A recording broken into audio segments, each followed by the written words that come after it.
જય દ્વારકાધીશ વિદ્યાર્થી મિત્રો, આ વિડીયોની અંદર આપણે એસાઇનમેન્ટ બુક 2025 ધોરણ 10 સામાજિક વિજ્ઞાનના પ્રશ્નપત્ર નંબર 6ના વિભાગ એ ઉપર ચર્ચા કરશું.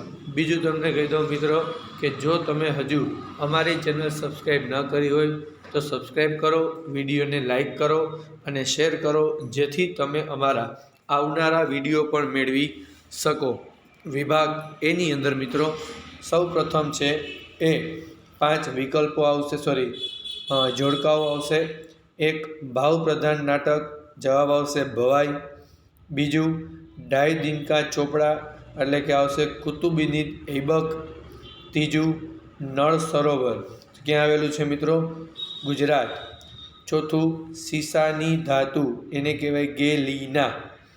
અને પાંચમું વૈશ્વિકીકરણ બે દેશો વચ્ચેના વ્યાપારના અવરોધો દૂર કરે છે.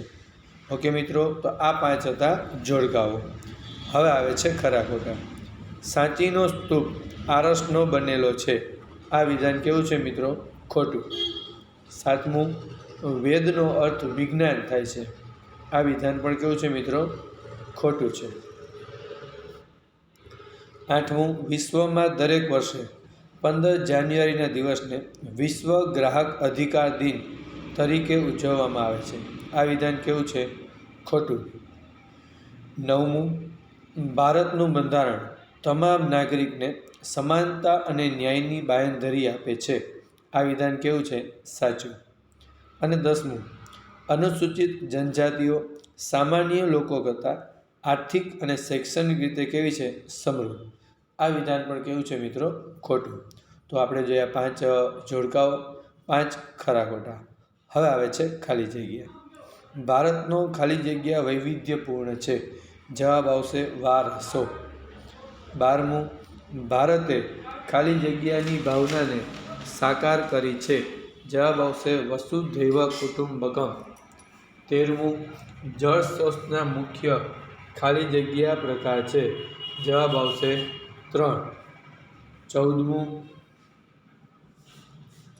મધ્યપ્રદેશ અને રાજસ્થાન રાજ્યને ખાલી જગ્યા યોજનાનો લાભ મળે છે.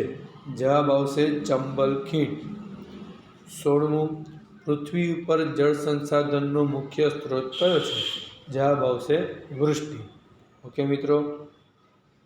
17મું નીચે આપેલ ચિત્રને ઓળખી બતાવો.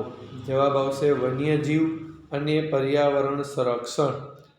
18 નીચેની બહુહેતુક યોજનાઓને તેના લાભાન્વિત રાજ્યની સાથે જોડીના ક્રમમાં ગોઠવેલા છે. પહેલાની સામે મિત્રો બી, બીજાની સામે એ, ત્રીજાની સામે ડી અને ચોથાની સામે ડી. 19 નીચે દર્શાવેલા વિભાગોમાંથી કયા વિભાગનો પ્રાથમિક ક્ષેત્રમાં સમાવેશ થાય છે?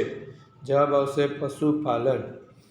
20 ચીજવસ્તુ કે સેવાના વિનિમય દ્વારા આવક પ્રાપ્તિ કરવાની અને ખર્ચ કરવાની પ્રવૃત્તિને કેવી પ્રવૃત્તિ કહે છે? જવાબ આવશે આર્થિક પ્રવૃત્તિ. ઓકે મિત્રો, આ હતા વિકલ્પો.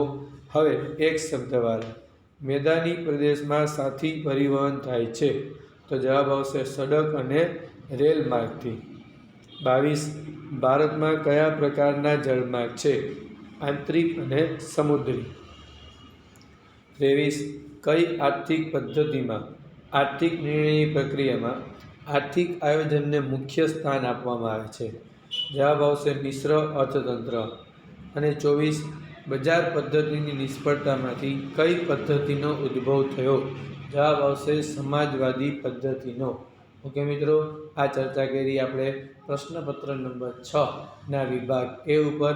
આ જ રીતે મિત્રો બીજા પ્રશ્નપત્રના જવાબ માટે અમારી ચેનલ લાઈક કરો, શેર કરો અને સબસ્ક્રાઈબ કરો, જેથી તમે અમારા આવનારા વિડીયો પણ મેળવી શકો. જય દ્વારકાધીશ.